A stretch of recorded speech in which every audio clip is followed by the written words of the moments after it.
ভাটপাড়া থেকে পথ চলা শুরু হয়েছিল। এখন ব্যারাকপুর মহকুমা জুড়ে শিক্ষার প্রসারে কাজ করে চলেছে কাঁকিনাড়া জ্যোতি ফাউন্ডেশন। রবিবার মুন্সি প্রেমচাঁদ জয়ন্তীতে সংস্থার 1 বছর পূর্ণ হলো। এই উপলক্ষেই ভাটপাড়ার প্রেমচাঁদ শতবার্ষিকী ভবনে 850 জন ছাত্রছাত্রীকে সংবর্ধনা দিল ফাউন্ডেশন। এছাড়াও ব্যারাকপুর মহকুমা জুড়ে অনলাইন কুইজ প্রতিযোগিতার প্রথম স্থান অধিকারীকে পুরস্কৃত করা হয়। এদিন অনুষ্ঠানের প্রধান অতিথি অর্জুন সিং বলেন, এরা পড়াশোনায় ছাত্রছাত্রীদের উৎসাহিত করছে। আমার পরামর্শ, 12-এর পর বহু ছেলেমেয়ে আর্থিক অভাবে পড়াশোনা ছেড়ে দেয়, তাদের পাশে থাকতে বলেছি। অর্জুন সিং তিনি মঞ্চ থেকেই তাঁর প্রয়াত মা বাবা ভাইয়ের নামে পড়ুয়াদের আর্থিক সাহায্যের কথা ঘোষণা করেন। জ্যোতি ফাউন্ডেশনের কর্ণধার প্রিয়াঙ্কু পান্ডে বলেন, এই 1 বছরে তাদের লাইব্রেরিতে 1800-র বেশি ছাত্রছাত্রী বিভিন্ন প্রতিযোগিতামূলক পরীক্ষার জন্য প্রস্তুতি নিচ্ছে। এর জন্য তাদের 1 পয়সাও ব্যয় করতে হয় না। শিক্ষাকে এগিয়ে নিয়ে যাওয়াই ফাউন্ডেশনের লক্ষ্য।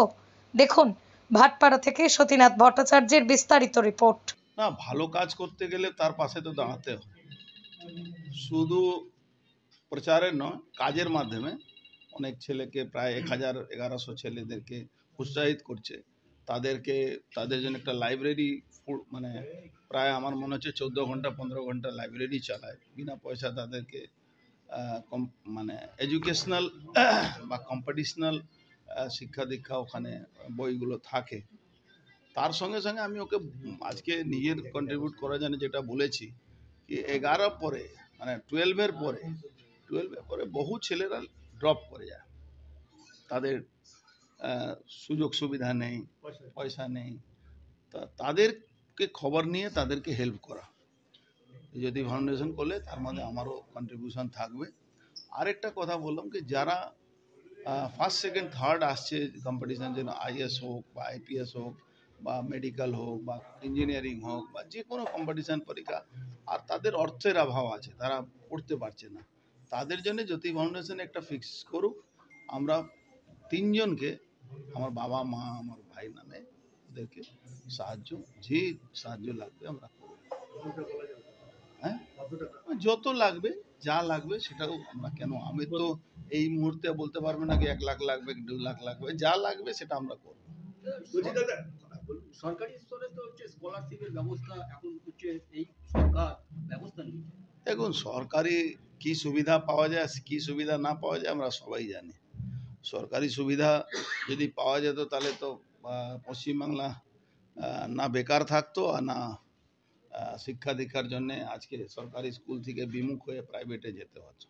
আজকে কলকাতা কোনো খেলার মাঠ, বাঙালির সব থেকে ভালো, প্রত্যেক বাড়ি থেকে একটা ফুটবল প্লেয়ার যদি খুঁজে তাহলে পাওয়া যাবে, কিন্তু কোথাও কোনো জায়গা ওয়ার্ল্ড ওয়াইজ কম্পিটিশানে থাকতে পারে না। সেই জায়গা কলকাতার ক্লাবগুলোতে আমরা কি দেখি, আমরা দেখি সব বিদেশি প্লেয়ারদেরকে পয়সা দিয়ে নিয়ে এসে খেলা, বাংলার ছেলেরা কত সুযোগ পাচ্ছে।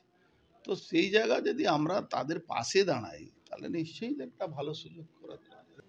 আমাদের ব্যারাকপুরে বাড়ি বাড়িতে এডুকেশন হোক, বাড়ি বাড়িতে শিক্ষা হোক, এডুকেশন দিক থেকে আমাদের এলাকা এগিয়ে যাক। ব্যারাকপুর পার্লামেন্টের ডেভেলপমেন্ট জন্য আগেও আপনারা দেখেছেন জ্যোতি ফাউন্ডেশন পক্ষ থেকে আমরা প্রত্যেক সময় সমাজসেবী হিসাবে আমরা অনেক কাজ করেছি, এখনো করে যাচ্ছি। আজকে দিনে 850 থেকে বেশি স্টুডেন্টসকে আমরা দুটো পার্টে, এখন সকালবেলা এবং আবার দুপুরবেলা দুটো পার্টে আমরা 850 স্টুডেন্টসকে, যারা 75% থেকে বেশি অঙ্ক নিয়ে আমাদের এলাকায় পাস করেছেন, তাদেরকে আজকে আমরা সম্বর্ধনা দিচ্ছি। এবং তার সাথে সাথে ব্যারাকপুর জিকে কম্পিটিশনে আমরা ব্যারাকপুর জিকে কুইং হিসাবে আজকে একজনকে সম্মানিত করব, যারা আমাদের এই কম্পিটিশনে আজকে অনলাইনে জিকে কম্পিটিশনে যারা পাস করবে তাদেরকে 5000 টাকা দিয়ে, এবং টপ 20 যারা থাকবে তাদেরকে সবাইকে আমরা আলাদা করে সম্মানিত করব। টার্গেটটা কি, আমাদের এলাকায় কি করে এডুকেশনকে এগিয়ে নিয়ে যাওয়া যায়, প্রত্যেক বাচ্চাদের মধ্যে একটা কম্পিটিশন আনা উচিত, যেখানে পুরো এলাকাতে বাচ্চাদের মনে থাকে কি আমরা তো এমনি পাস করে যাব। যারা সরকারি স্কুলে পড়ে তাদের মনে কোনো ভয় নেই কি আমরা ক্লাস 8 পাস করতে পারবো কিনা, ক্লাস 9 পাস করতে পারবো না। এখনো আলাদা করে ওরা শুনছে ক্লাস 10ও এমনি পাস করিয়ে দেওয়া যাবে।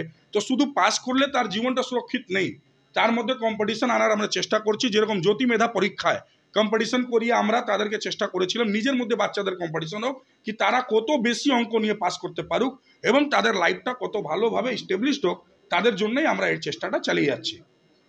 ভাটপাড়া এলাকায় যেখানে বোমগুলি চলে, যেখানে সবসময় একটা বদনাম, সেখানের প্রচেষ্টা কেন? জ্যোতি ফাউন্ডেশন মাধ্যম থেকে আমরা আগেও বলেছিলাম, যেখানে বোমাগুলি কথা হয় সেখানে সমস্ত বাচ্চাদের হাতে আমরা বই খাতা এবং পেন দেব, সেটাই দেবার কাজ করছি।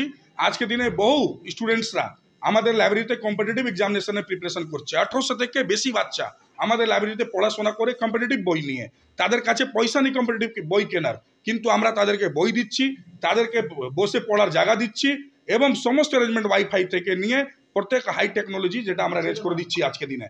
তো আমাদের only for one target, Bhatpara সব ব্যারাকপুরে, যেখানে ব্যারাকপুরে আর ভাটপাড়ায় বোমাগুলি কথা হতো সেখানে আজকে দিনে বই পেন নিয়ে আমরা কাজ করছি। বাড়ি বাড়িতে বই পেন দিয়ে আমরা মানুষকে সচেতন জাগিয়ে আমাদের এলাকায় বাচ্চাদের ভবিষ্যৎকে নতুনভাবে একটা লাইফকে স্টেবলিশ করার জন্য আমরা এডুকেশন দিক থেকে কাজ করে যাচ্ছি। স্লোগানটা শিক্ষাই আমাদের সবথেকে প্রধান অস্ত্র আছে, এডুকেশনকে নিয়ে যেতে হবে একদম। বইগুলো নিয়ে পেন খাতা। আজকে খুব ভালো লেগেছে যে আমাদের প্রাক্তন সাংসদ অর্জুন সিংজি একটা কমিটমেন্ট আমাদের ফাউন্ডেশনকে করে গেছেন কি যে বাচ্চারা মাধ্যমিক ও উচ্চ মাধ্যমিকের পর ইকোনমিক্যাল কন্ডিশন খারাপ হওয়ার পর পড়তে পারছে না, অ্যাডমিশন করাতে পারছে না, তাদেরকে জ্যোতি ফাউন্ডেশনের মাধ্যমে আমরা হেল্প করবো। এবং সাথে সাথে উনি অনেক বড় কথা বললেন, অনেক ভালো ভালো এক্সাম আছে যারা নিট থেকে নিয়ে, এবং আপনি দেখবেন প্রত্যেক রকমের জয়েন্ট এন্ট্রান্স এক্সাম থেকে নিয়ে যারা পাস করে যাচ্ছে, কিন্তু তারা ফাইন্যান্সের জন্য আগামী দিন তার মধ্যে অ্যাডমিশন করাতে পারছেন না। উনি বলেছেন নিজের বাবা, নিজের মা এবং নিজের ভাই, তিনজন যিনি মারা গেছেন তার নামে উনি যে টপ 3 হবে তাদেরকে উনি একটা ফাইন্যান্সের ব্যবস্থা করবেন জ্যোতি ফাউন্ডেশন মাধ্যম থেকে। তার জন্য আমরা ওনাকে অভিনন্দন ও সাধুবাদ জানাই। জ্যোতি ফাউন্ডেশনকে এভাবে শক্ত করার জন্য উনি সামনে এসেছেন, তার জন্য আবার ধন্যবাদ জানাই।